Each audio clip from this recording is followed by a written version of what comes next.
Enfim, liberação de cargos pode melhorar a articulação do governo com o Congresso? Essa é a pergunta que acho que deixa todo mundo incomodado no final das contas.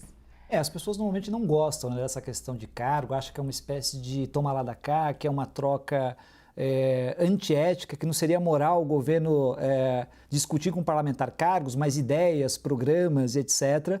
Mas o presidencialismo de verdade, a relação do governo com o parlamento, ela se dá com trocas, e olha só, nada de negativo aqui, com trocas políticas. Tenho sempre afirmado aqui, né, Samantha, Lu, que disputa eleitoral é disputa por cargo. Quando um político vai na sua porta e pede voto, ele está pedindo um voto para te representar, mas assumir um cargo. E esse cargo envolve outros cargos políticos, não só o dele normalmente. Então, a gente tem que levar com uma certa, vamos dizer assim, normalidade, pelo menos a questão dos cargos. O que não dá para aceitar, logicamente, é corrupção, desvio de finalidade, abusos exercidos por agentes políticos, etc. Agora, a negociação por cargos é normal hoje, pelo menos no regime constitucional brasileiro. Infelizmente, eu gostaria que fosse diferente, há um incentivo para isso acontecer. O governante ganha uma eleição, muitas vezes, aliás, tão somente no segundo turno, como regra geral, dificilmente um presidente da República, alguém que vai exercer o cargo presidencial, ganha no primeiro turno, ele assume a presidência, ele tem um congresso com, 20, 30 partidos. E ele vai ter que ir negociar nesse mercado dos partidos. Seria interessante ter 2 ou 3 ou 4, 5 partidos, mas não é isso que acontece. Eu tenho que negociar com os partidos. O sistema, ao longo do tempo, tem criado partidos que são, na verdade, partidos mercadorias ou partidos de venda de apoio, onde eu chego no presidente da República, olha, você precisa aprovar as suas reformas, você não vai aprovar se você não tiver meu apoio. Veja, a discussão aqui não é ideológica, olha, o que você tem para me dar? Quais são os cargos, qual a influência que eu vou ter, porque eu preciso de voto depois aqui na minha base. E aí você vai fazer uma negociação política para dar espaço no governo para essas pessoas. O que acontece no Brasil, nisso que a Lu falou, que é o presidencialismo de coalizão? No presidencialismo de coalizão, o que vai acontecer é que a base do governo, que normalmente é ampla, é onde está a própria oposição, ou seja, uma parte da oposição está dentro do governo. E aí você vai entender por que o governo Lula, quando vai votar um projeto, metade de um partido é contra e outro a favor. Do mesmo partido que está na base do governo, olha só. Do mesmo partido que está na base do governo. Então você tem aí uma espécie de esquizofrenia, onde eu sou base do governo, mas o tempo inteiro pressionando, às vezes individualmente, um parlamentar, para que o governo me dê espaço e cargos. E aí o governo tem que governar, porque daqui 2, 3 anos temos eleições. O cidadão está pedindo política pública amanhã de manhã. O governo não tem tempo agora, do nada, de fazer uma reforma completa, de contrariar, de enfrentar o parlamento do nada. Ele vai negociando e vai tentando fazer o governo.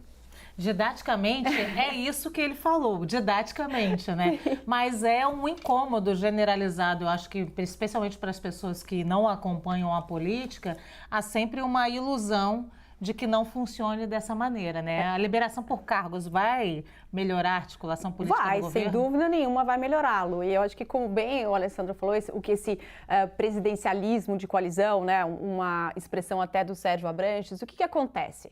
A gente tem formalmente um presidente com muito poder.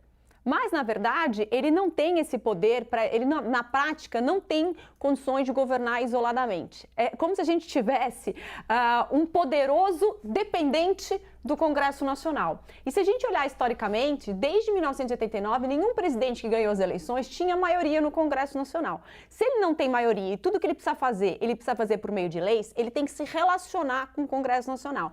Essa relação com vários partidos fica difícil, ou seja, para formar essa base aliada, ele vai ter que fazer alianças, coalizões com partidos, muitas vezes ideologicamente muito diferentes do que ele defende, não é? Porque aqui no Brasil a gente vota muito mais nas pessoas do que no partido. Então a base do governo Lula vai ser uma base que vai ter partidos de oposição, como bem colocou o Alessandro. Então, para ele trazer esses partidos, aí vem a valorização do centrão, dos partidos do centro, que tem a maior base no Congresso Nacional. Como é que ele faz para trazer isso?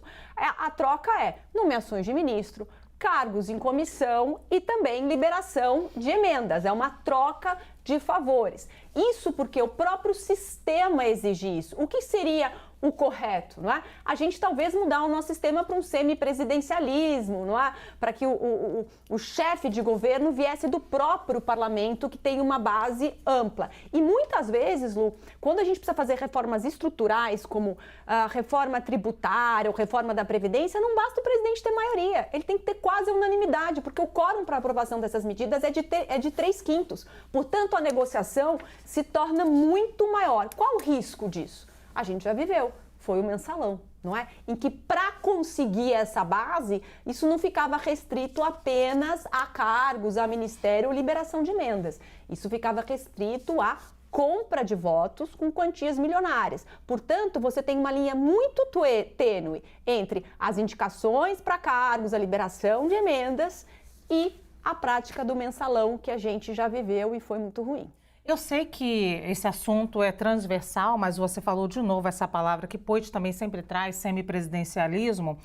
E aí eu fico pensando, se a gente tem às vezes um congresso que é difícil a lida e você diz que você coloca um regime onde você dá mais poder ainda a esse congresso, a gente não corre ainda mais risco com a população brasileira? Na verdade, Lu, a gente vai assim, formalizar algo que já existe. O que a gente precisa é de um movimento de conscientização da importância das pessoas escolherem quem são seus deputados e senadores. Eles talvez sejam muito mais importantes do que a eleição para o presidente da República, porque o presidente da República é um poderoso com limitações. Ele vai precisar de uma ampla base para o Congresso. E o que a gente tem hoje? A gente tem um presidente de esquerda com um Congresso mais conservador. Isso dificulta a governabilidade. É bom que a gente tenha essa dificuldade também, porque aí a gente consegue ter um consenso. E mesmo que a gente tenha um sistema semipresidencialista, para que esse primeiro-ministro seja eleito, ele tem que ter uma base aliada. Se ele não consegue manter essa maioria, ele cai. Eu confio muito nas instituições, assim, a nossa Constituição, ela fortalece as instituições, ninguém pode sozinho fazer muita coisa, né? A harmonia entre os poderes acaba estabelecendo esse equilíbrio, ou seja, que não seja nem 8 nem 80, que as coisas sejam mais negociáveis. Eu sei, de novo, mas a gente não deposita muita confiança no eleitor nesse caso. Eu digo porque a gente tem, por exemplo, o voto de cabresto existe ainda. Nas bases de determinados deputados, a gente vê, por exemplo, se eu pegar o Rio de Janeiro como um exemplo, numa área de milícia, onde um deputado já tem ali os votos que vai estar, esse deputado vai estar eleito. Então a gente não tem assim algo tão saudável para eleição do nosso parlamento. E aí colocar mais poder nesse parlamento não seria muito mais arriscado para o país? A gente não coloca mais poder, Lu. A gente, na verdade, legitima o que já acontece, deixa isso mais transparente. Agora, realmente, a questão do eleitor, a gente só vai conseguir mudar qualquer coisa nesse país investindo em educação. Enquanto a gente não investir em ensino básico, ensino fundamental, em que as pessoas, quando forem votar, terem a ideia do que faz um deputado, do que faz um senador e do que faz um presidente, a gente coloca muita expectativa no presidente da República e, na prática, ele pode muito pouco. Quem mais pode é o Congresso. Por quê? A gente está no Estado de Direito. Ninguém é obrigado a fazer ou deixar de fazer, senão em virtude de lei. E quem faz a lei? Não é o presidente da República. Quem faz a lei é o Congresso Nacional. Muito bem, quero te ouvir só um pouquinho sobre isso. Bom, parlamentarismo, semipresidencialismo, acho que são figuras importantes, mas no Brasil, honestamente, quando se fala desse assunto, a ideia não é necessariamente ter um parlamentarismo ou um semipresidencialismo no Brasil. Acho que a Samantha falou muito bem, nós já temos algo parecido com isso no Brasil hoje, e isso é um problema.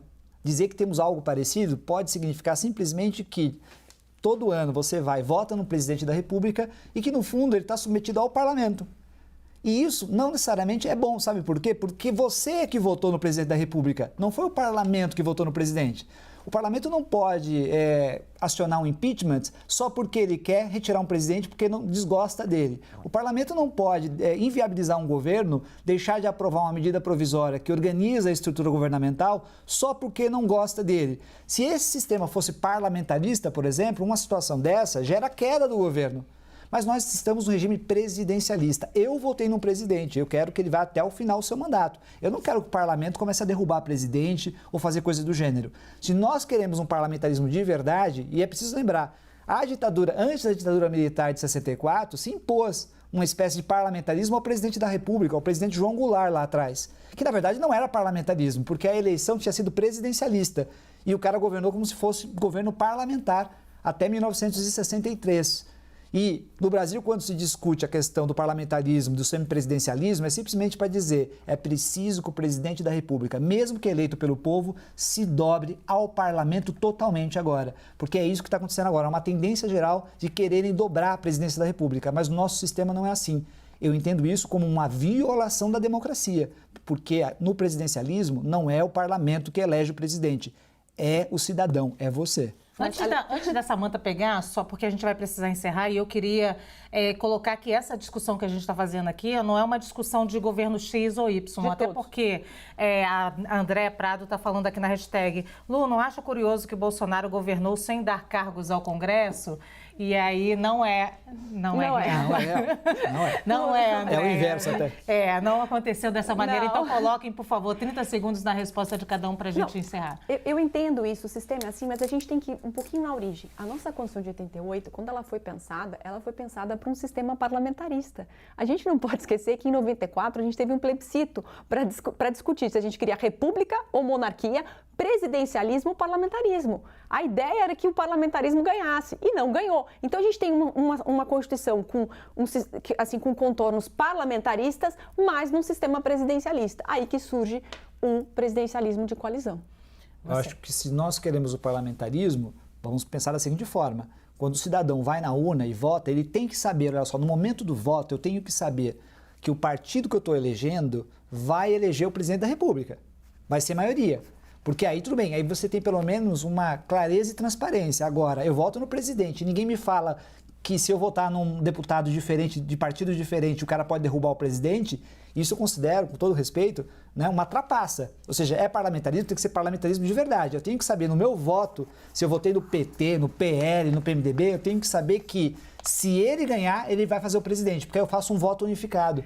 Eu não vou votar no cara conservador e inviabilizar o governo do cara porque eu botei um presidente de um outro partido. Isso Mas, não dá. Alessandro, você está votando na pessoa, a gente tem que fortalecer os partidos, a gente tem que votar também nos partidos. Se ele é presidente daquele partido, é porque eu comungo das ideias daquele partido. Eu não posso votar só na pessoa e esquecer o entorno. Não existe, eu não posso me candidatar a presidente ou nenhum cargo sem estar afiliado a um partido político. A Constituição exige isso. Então a gente tem que conhecer quais são os partidos. Se eu quero que ele como presidente, eu tenho que dar base para ele poder governar. Então a gente tem que fortalecer sempre a figura dos partidos. E concordo com você, a gente tem um número de partidos inviável.